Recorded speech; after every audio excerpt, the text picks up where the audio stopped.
Bottle Tavern.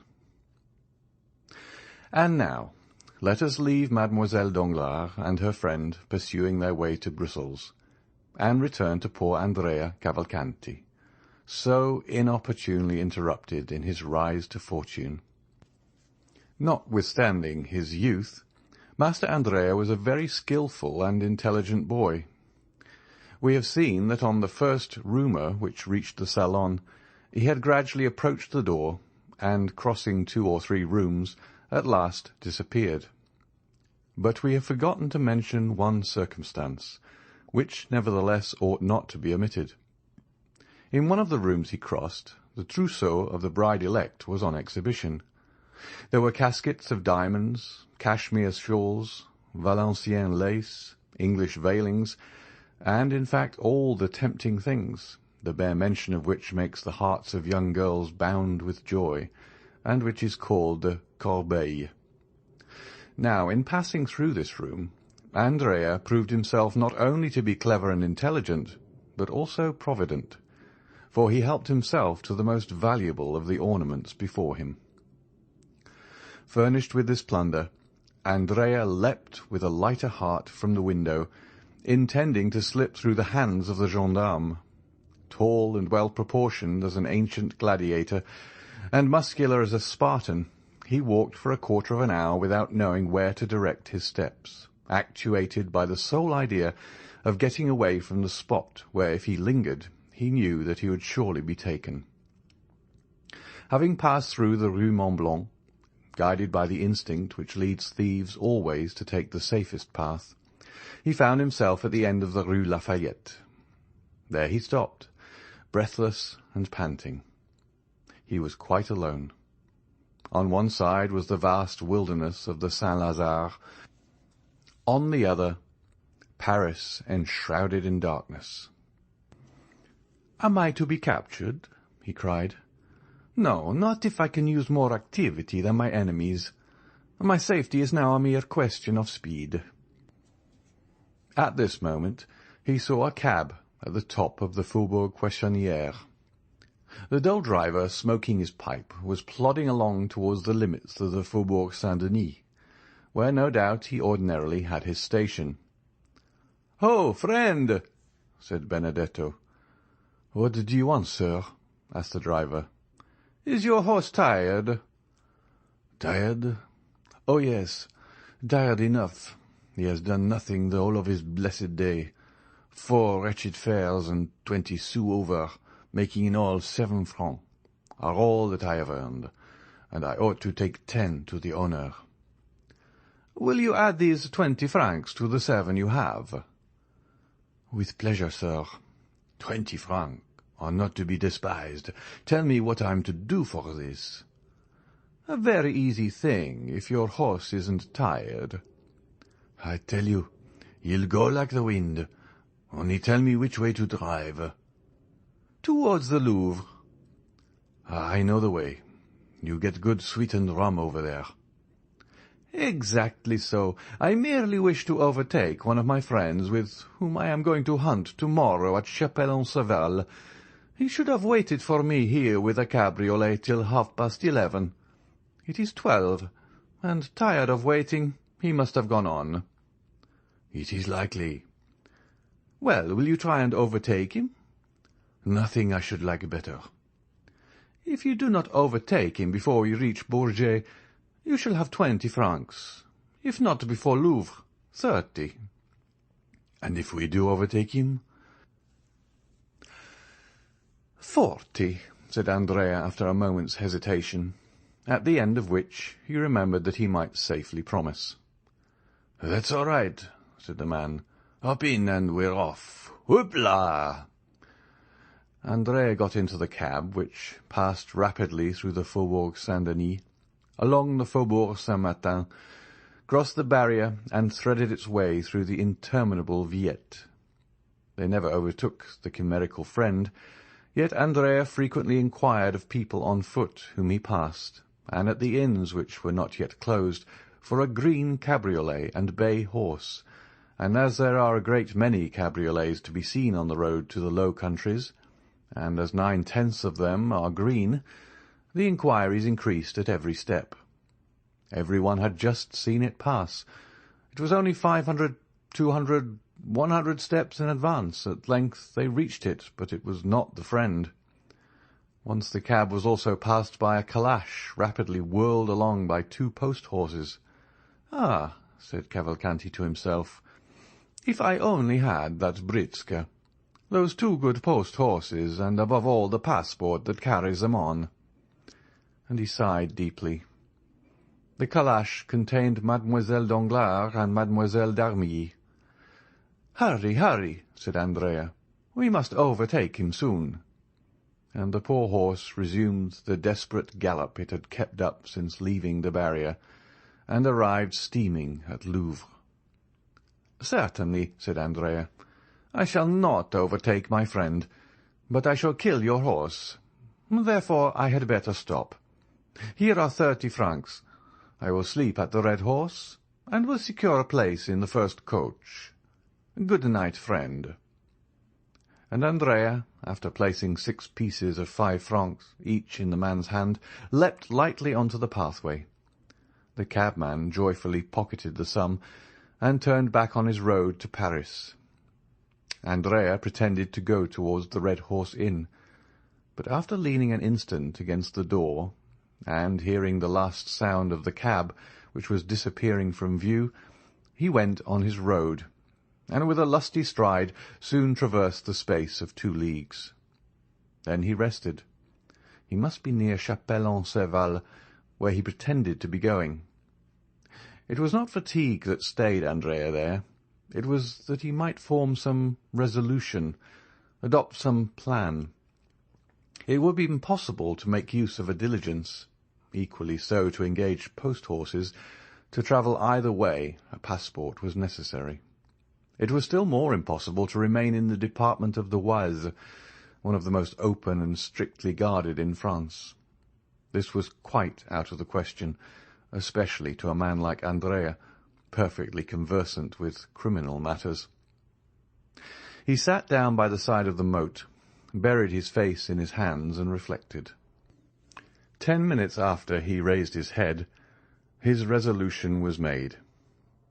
He threw some dust over the top-coat, which he had found time to unhook from the antechamber, and button over his ball costume, and going to Chapelle-en-Serval, he knocked loudly at the door of the only inn in the place. The host opened. "My friend," said Andrea, "I was coming from Montfontaine to Senlis, when my horse, which is a troublesome creature, stumbled and threw me. I must reach Compiègne to-night, or I shall cause deep anxiety to my family. Could you let me hire a horse of you?" An innkeeper has always a horse to let, whether it be good or bad. The host called the stable-boy and ordered him to saddle Whitey. Then he awoke his son, a child of 7 years, whom he ordered to ride before the gentleman and bring back the horse. Andrea gave the innkeeper 20 francs, and in taking them from his pocket dropped a visiting card. This belonged to one of his friends at the Café de Paris, so that the innkeeper, picking it up after Andrea had left, was convinced that he had let his horse to the Count of Mauléon, 25 Rue Saint-Dominique, that being the name and address on the card. Whitey was not a fast animal, but he kept up an easy, steady pace. In 3 hours and a half, Andrea had traversed the 9 leagues which separated him from Compiègne, and 4 o'clock struck as he reached the place where the coaches stop. There's an excellent tavern at Compiègne, well remembered by those who have ever been there. Andrea, who had often stayed there in his rides about Paris, recollected the Bell and Bottle Inn. He turned around, saw the sign by the light of a reflected lamp, and having dismissed the child, giving him all the small coin he had about him, he began knocking at the door, very reasonably concluding that, having now 3 or 4 hours before him, he had best fortify himself against the fatigues of the morrow by a sound sleep and a good supper. A waiter opened the door. "My friend," said Andrea, "I have been dining at Saint-Jean-au-Bois, and expected to catch the coach which passes by at midnight. But, like a fool, I have lost my way, and have been walking for the last 4 hours in the forest. Show me into one of those pretty little rooms which overlook the court, and bring me a cold fowl and a bottle of Bordeaux." The waiter had no suspicions. Andrea spoke with perfect composure. He had a cigar in his mouth, and his hands in the pocket of his top-coat. His clothes were fashionably made, his chin smooth, his boots irreproachable. He looked merely as if he had stayed out very late, that was all. While the waiter was preparing his room, the hostess arose. Andrea assumed his most charming smile, and asked if he could have number 3, which he had occupied on his last stay at Compiègne. Unfortunately, number 3 was engaged by a young man who was travelling with his sister. Andrea appeared in despair, but consoled himself when the hostess assured him that number 7, prepared for him, was situated precisely the same as number 3, and while warming his feet and chatting about the last races at Chantilly, he waited until they announced his room to be ready. Andrea had not spoken without cause of the pretty rooms looking out upon the court of the Belle Taverne, which, with its triple galleries like those of a theatre, with the jessamine and clematis twining round the light columns, forms one of the prettiest entrances to an inn that you can imagine. The fowl was tender, the wine old, the fire clear and sparkling, and Andrea was surprised to find himself eating with as good an appetite as though nothing had happened. Then he went to bed, and almost immediately fell into that deep sleep which is sure to visit men of 20 years of age, even when they are torn with remorse. Now, here we are obliged to own that Andrea ought to have felt remorse, but that he did not. This was the plan which had appealed to him to afford the best chance of his security.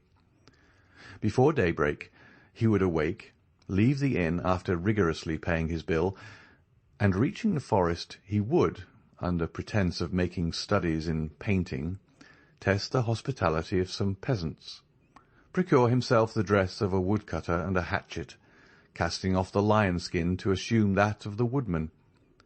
Then, with his hands covered with dirt, his hair darkened by means of a leaden comb, his complexion embrowned with a preparation for which one of his old comrades had given him the recipe, he intended, by following the wooded districts, to reach the nearest frontier, walking by night and sleeping in the day in the forests and quarries, and only entering inhabited regions to buy a loaf from time to time. Once past the frontier, Andrea proposed making money of his diamonds, and by uniting the proceeds to 10 banknotes he always carried about with him in case of accident, he would then find himself possessor of about 50,000 livres, which he philosophically considered as no very deplorable condition after all. Moreover, he reckoned much on the interest of the Danglars to hush up the rumour of their own misadventures. These were the reasons which, added to the fatigue, caused Andrea to sleep so soundly. In order that he might awaken early, he did not close the shutters, but contented himself with bolting the door and placing on the table an unclasped and long-pointed knife, whose temper he well knew, and which was never absent from him. About 7 in the morning, Andrea was awakened by a ray of sunlight, which played warm and brilliant upon his face. In all well-organized brains the predominating idea, and there always is one, is sure to be the last thought before sleeping, and the first upon waking in the morning. Andrea had scarcely opened his eyes when his predominating idea presented itself, and whispered in his ear that he had slept too long. He jumped out of bed and ran to the window. A gendarme was crossing the court. A gendarme is one of the most striking objects in the world, even to a man void of uneasiness, but for one who has a timid conscience, and with good cause too, the yellow, blue, and white uniform is really very alarming. "Why is that gendarme here?" asked Andrea of himself. Then all at once he replied with that logic which the reader has doubtless remarked in him. "There is nothing astonishing in seeing a gendarme at an inn. Instead of being astonished, let me dress myself." And the youth dressed himself with a facility his valet de chambre had failed to rob him of during the 2 months of fashionable life he had led in Paris. "Now then," said Andrea, while dressing himself, "I'll wait till he leaves, and then I'll slip away." And saying this, Andrea, who had now put on his boots and cravat, stole gently to the window, and a second time lifted up the muslin curtain.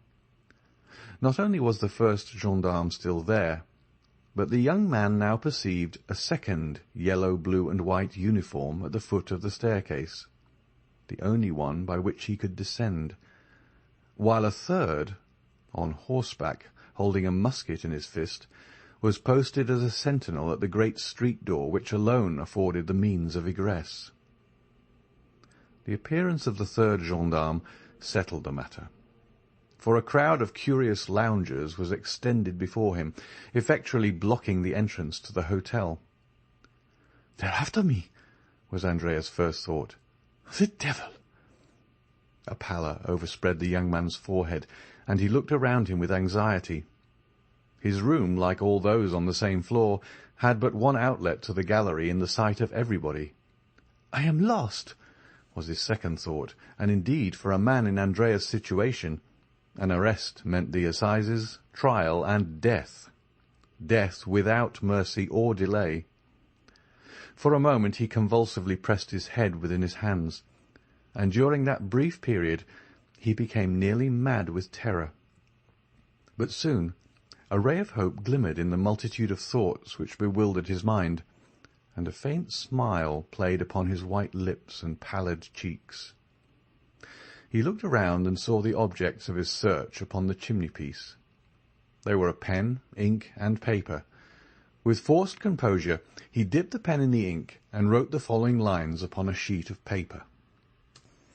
"I have no money to pay my bill, but I am not a dishonest man. I leave behind me as a pledge this pin worth 10 times the amount. I should be excused for leaving at daybreak, for I was ashamed." He then drew the pin from his cravat and placed it on the paper. This done, instead of leaving the door fastened, he drew back the bolts and even placed the door ajar, as though he had left the room, forgetting to close it, and slipping into the chimney, like a man accustomed to that kind of gymnastic exercise, having effaced the marks of his feet upon the floor, he commenced climbing the only opening which afforded him the means of escape. At this precise time the first gendarme Andrea had noticed walked upstairs, preceded by the commissary of police, and supported by the second gendarme, who guarded the staircase, and was himself reinforced by the one stationed at the door. Andrea was indebted for this visit to the following circumstances. At daybreak the telegraphs were set at work in all directions, and almost immediately the authorities in every district had exerted their utmost endeavours to arrest the murderer of Caderousse. Compiègne, that royal residence and fortified town, is well furnished with authorities, gendarmes, and commissaries of police. They therefore began operations as soon as the telegraphic dispatch arrived, and the Bell and Bottle being the best-known hotel in the town, they had naturally directed their first inquiries there. Now, besides the reports of the sentinels guarding the Hôtel de Ville, which is next door to the Bell and Bottle, it had been stated by others that a number of travellers had arrived during the night. The sentinel, who was relieved at 6 o'clock in the morning, remembered perfectly that just as he was taking his post, a few minutes past 4, a young man arrived on horseback, with a little boy before him. The young man, having dismissed the boy and horse, knocked at the door of the hotel, which was opened, and again closed after his entrance. This late arrival had attracted much suspicion, and the young man being no other than Andrea, the commissary and gendarme, who was a brigadier, directed their steps towards his room. They found the door ajar. "Oh, no," said the brigadier, who thoroughly understood the trick. A bad sign to find the door open. I would rather find it triply bolted." And indeed, the little note and pin upon the table confirmed or rather corroborated the sad truth. Andrea had fled. We say corroborated because the brigadier was too experienced to be convinced by a single proof. He glanced around, looked in the bed, shook the curtains, opened the closets, and finally stopped at the chimney. Andrea had taken the precaution to leave no traces of his feet in the ashes, but it still was an outlet, and in this light was not to be passed over without serious investigation. The brigadier sent for some sticks and straw, and having filled the chimney with them, set a light to it. The fire crackled and the smoke ascended like the dull vapour from a volcano. But still no prisoner fell down, as they expected. The fact was that Andrea had war with society ever since his youth was quite as deep as a gendarme, even though we were advanced to the rank of brigadier, and quite prepared for the fire. He'd climbed out on the roof and was crouching down against the chimney-pots. At one time he thought he was saved, for he heard the brigadier exclaim in a loud voice to the two gendarmes, "He is not here!" But venturing to peep, he perceived that the latter, instead of retiring, as might have been reasonably expected upon this announcement, were watching with increased attention. It was now his turn to look about him. The Hôtel de Ville, a massive 16th-century building, was on his right. Anyone could descend from the openings in the tower and examine every corner of the roof below, and Andrea expected momentarily to see the head of a gendarme appear at one of these openings. If once discovered, he knew he would be lost, for the roof afforded no chance of escape. He therefore resolved to descend, not through the same chimney by which he had come up, but by a similar one conducting to another room. He looked around for a chimney from which no smoke issued, and having reached it, he disappeared through the orifice without being seen by anyone. At the same minute, one of the little windows of the Hôtel de Ville was thrown open, and the head of a gendarme appeared. For an instant it remained motionless as one of the stone decorations of the building. Then, after a long sigh of disappointment, the head disappeared. The brigadier, calm and dignified as the law he represented, passed through the crowd, without answering the 1,000 questions addressed to him, and re-entered the hotel. "Well?" asked the two gendarmes. "Well, my boys," said the brigadier, "the brigand must really have escaped early this morning. But we will send to the Villers-Cotterêts and Noyon roads and search the forest, when we shall catch him, no doubt." The honourable functionary had scarcely expressed himself thus, in that intonation which is peculiar to brigadiers of the gendarmerie, when a loud scream, accompanied by the violent ringing of a bell, resounded through the court of the hotel.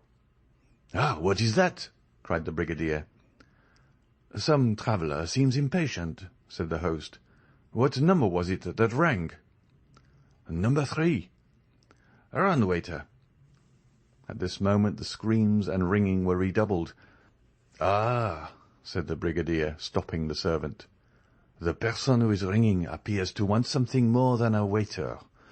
We will attend upon him with a gendarme. Who occupies numéro 3? "The little fellow who arrived last night in a post-chaise with his sister, and who asked for an apartment with 2 beds. The bell here rang for the 3rd time, with another shriek of anguish. "Follow me, Monsieur Commissary," said the brigadier. "Tread in my steps." "Wait an instant," said the host. "Numéro 3 has 2 staircases, inside and outside." "Good," said the brigadier. "I will take charge of the inside one. Are the carbines loaded?" "Yes, brigadier." "Well, you guard the exterior, and if he attempts to fly, fire upon him. He must be a great criminal from what the telegraph says." The brigadier, followed by the commissary, disappeared by the inside staircase, accompanied by the noise which his assertions respecting Andrea had excited in the crowd. This is what had happened. Andrea had very cleverly managed to descend 2/3 of the chimney, but then his foot slipped, and notwithstanding his endeavours, he came into the room with more speed and noise than he intended. It would have signified little had the room been empty, but unfortunately it was occupied. 2 ladies, sleeping in one bed, were awakened by the noise, and fixing their eyes upon the spot whence the sound proceeded, they saw a man. One of these ladies, the fair one, uttered those terrible shrieks which resounded through the house, while the other, rushing to the bell-rope, rang with all her strength. Andrea, as we can see, was surrounded by misfortune. "For pity's sake!" he cried, pale and bewildered, without seeing whom he was addressing. "For pity's sake, do not call assistance. Save me! I will not harm you." "Andrea, the murderer!" cried one of the ladies. "Eugénie! Mademoiselle Danglars!" exclaimed Andrea, stupefied. "Help! Help!" cried Mademoiselle d'Armilly, taking the bell from her companion's hand and ringing it yet more violently. "Save me! I am pursued!" said Andrea, clasping his hands. "For pity, for mercy's sake, do not deliver me up!" "It is too late. They are coming," said Eugénie. "Well, conceal me somewhere. You can say you were needlessly alarmed. You can turn their suspicions and save my life." The 2 ladies, pressing closely to one another, and drawing the bedclothes tightly around them, remained silent to this supplicating voice, repugnance and fear taking possession of their minds. "Well, be it so," at length said Eugénie. "Return by the same road you came, and we will say nothing about you, unhappy wretch." Here he is!" cried a voice from the landing. "Here he is! I see him!" The brigadier had put his eye to the keyhole and had discovered Andrea in a posture of entreaty. A violent blow from the butt-end of the musket burst open the lock. 2 more forced out the bolts, and the broken door fell in. Andrea ran to the other door, leading to the gallery, ready to rush out, but he was stopped short, and he stood with his body a little thrown back, pale and with the useless knife in his clinched hand. "Fly, then!" cried Mademoiselle d'Armilly, whose pity returned as her fears diminished. "Fly!" "Or kill yourself," said Eugénie, in a tone which a vestal in the amphitheatre would have used when urging the victorious gladiator to finish his vanquished adversary. Andrea shuddered, and looked on the young girl with an expression which proved how little he understood such ferocious honour. "Kill myself!" he cried, throwing down his knife. "Why should I do so?" "Why, you said," answered Mademoiselle Danglars, "that you would be condemned to die like the worst criminals." "Bah!" said Cavalcanti, crossing his arms. "One has friends." The brigadier advanced to him, sword in hand. "Come, come," said Andrea. "Sheath your sword, my fine fellow. There is no occasion to make such a fuss, since I give myself up." And he held out his hands to be manacled. The girls looked with horror upon this shameful metamorphosis, the man of the world shaking off his covering and appearing as a galley slave. Andrea turned towards them, and with an impertinent smile asked, "Have you any message for your father, Mademoiselle Danglars? For in all probability I shall return to Paris." Eugénie covered her face with her hands. "Oh-ho!" said Andrea. "You need not be ashamed, even though you did post after me. Was I not nearly your husband?" And with this raillery, Andrea went out, leaving the 2 girls a prey to their own feelings of shame and to the comments of the crowd.